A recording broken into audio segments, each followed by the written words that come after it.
हमारे इस नए लर्निंग वीडियो में एक बार फिर से आप सबका स्वागत है। आज हम भारत में हो रहे एक बहुत बड़े बदलाव को समझने वाले हैं और वो है देश के नए लेबर कोड्स। ये वो नियम हैं जो हम सबकी वर्किंग लाइफ को पूरी तरह से बदल सकते हैं। तो चलिए जानते हैं कैसे। जरा सोचिए, दशकों से भारत में कंपनियों और कर्मचारियों के बीच का जो रिश्ता था वो 29 अलग अलग कानूनों के एक उलझे हुए जाल में फंसा हुआ था।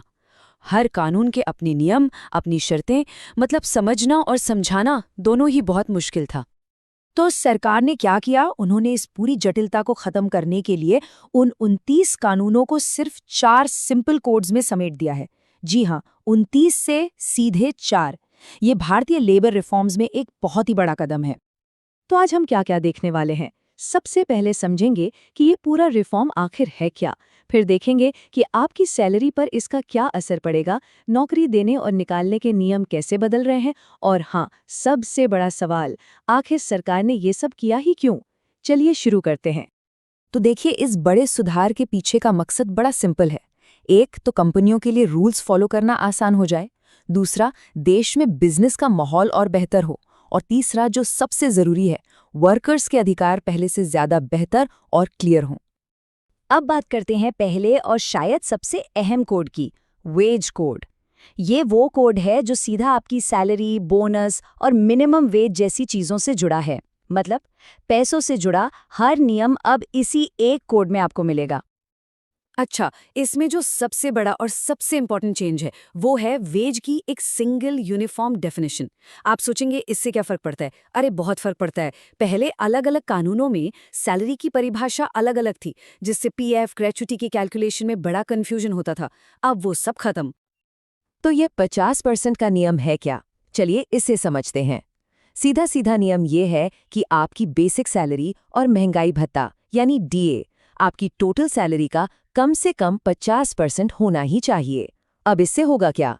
इससे कंपनियां आपकी बेसिक सैलरी को जानबूझकर कम नहीं रख पाएंगी और इसका सीधा असर आपकी टेक होम सैलरी पर भी पड़ेगा और आपके पीएफ और ग्रेच्युटी कंट्रीब्यूशन पर भी। चलिए अब आते हैं दूसरे कोड पर, इंडस्ट्रियल रिलेशंस। ये कोड बेसिकली कंपनी, एम्प्लॉय और यूनियंस के बीच के रिश्ते को देखता है। और हाँ, इसमें हायरिंग और फायरिंग को लेकर कुछ बड़े बदलाव किए गए हैं।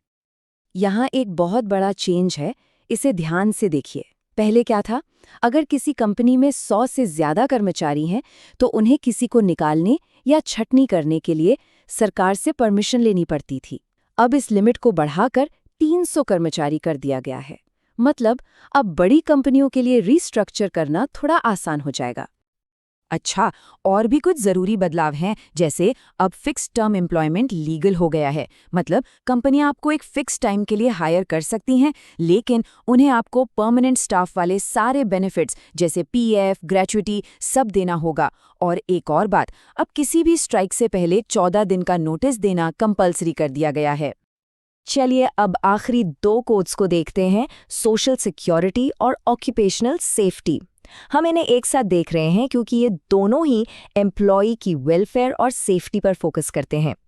और यहीं पर आता है शायद इस पूरे रिफॉर्म का सबसे बड़ा और सबसे प्रोग्रेसिव स्टेप। पहली बार इंडिया में गिग वर्कर्स और प्लेटफॉर्म वर्कर्स को सोशल सिक्योरिटी के दायरे में लाया जा रहा है। ये वाकई में एक गेम चेंजर हो सकता है। तो आप सोच रहे होंगे कि ये गिग वर्कर्स हैं कौन? ये वही लोग हैं जो हमारी रोजमर्रा की जिंदगी का हिस्सा बन चुके हैं। ज़ोमैटो के डिलीवरी पार्टनर्स, ऊबर के ड्राइवर्स, स्विगी के वर्कर्स, यहाँ तक कि फ्रीलांसर्स और असंगठित क्षेत्र में काम करने वाले लाखों लोग। अब इन सबको सोशल सिक्योरिटी स्कीम्स का फायदा मिलेगा। इसके साथ ही है OSH कोड यानी occupational safety, health and working conditions code. इसमें भी कई अच्छे पॉइंट्स हैं, जैसे कंपनियों को अब बस एक ही रजिस्ट्रेशन करवाना होगा जिससे काम आसान हो। दिन में 8 घंटे और हफ्ते में 48 घंटे का काम स्टैंडर्ड बना दिया गया है। कुछ वर्कर्स के लिए फ्री एनुअल हेल्थ चेकअप भी है। और हाँ, महिलाओं को प्रॉपर सेफ्टी मेजर्स के साथ नाइट शिफ्ट में काम करने की इजाज़त भी दे दी गई है। तो इतना सब कुछ बदलने के बाद सवाल तो उठता ही है कि आखिर सरकार ने ये सब किया क्यों? इसके पीछे का लॉजिक क्या है? तो देखिए, सरकार के हिसाब से इसके कई मकसद हैं। पहला, कानूनों के जंजाल को खत्म करके उन्हें सिंपल बनाना। दूसरा, इंडिया को बिजनेस और इन्वेस्टमेंट के लिए और अट्रैक्टिव बनाना। तीसरा, एम्प्लॉय के राइट्स को और ज़्यादा क्लियर करना। और सबसे ज़रूरी, जैसा हमने देखा, देश के करोड़ों गिग वर्कर्स और अनऑर्गेनाइज सेक्टर के लोगों को एक सेफ्टी नेट देना। अब आते हैं सबसे ज़रूरी सवाल पर। ये सारे नियम तो बन गए हैं, लेकिन ये लागू कब से होंगे? तो देखिए, स्टेटस ये है कि पार्लियामेंट से तो ये चारों कोड पास हो चुके हैं, लेकिन इन्हें अभी तक पूरे देश में लागू नहीं किया गया है। तो सवाल है कि देरी क्यों हो रही है? इसके पीछे दो बड़ी वजहें हैं। पहली तो ये कि ये सेंट्रल कानून है और अब हर राज्य को इनके हिसाब से अपने खुद के नियम बनाने हैं, जिसमें टाइम लग रहा है। और दूसरी वजह है सिस्टम को अपग्रेड करना, मतलब पेरोल, पीएफ, ईएसआईसी, इन सारे सिस्टम्स को इन नए रूल्स के साथ सिंक करना पड़ेगा, और ये एक बड़ा काम है।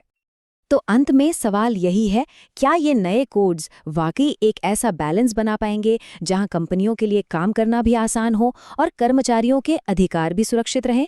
ये एक बड़ा सवाल है और इसका जवाब हमें आने वाले समय में ही मिलेगा। तो ये थी भारत के नए लेबर कोड्स पर एक पूरी जानकारी। उम्मीद है इस ब्रेकडाउन से आपको क्लैरिटी मिली होगी। इन बदलावों के बारे में आप क्या सोचते हैं, हमें नीचे कॉमेंट्स में ज़रूर बताइएगा। और ऐसे ही और भी जानकारी के लिए सब्सक्राइब करना मत भूलिएगा। देखने के लिए बहुत बहुत धन्यवाद।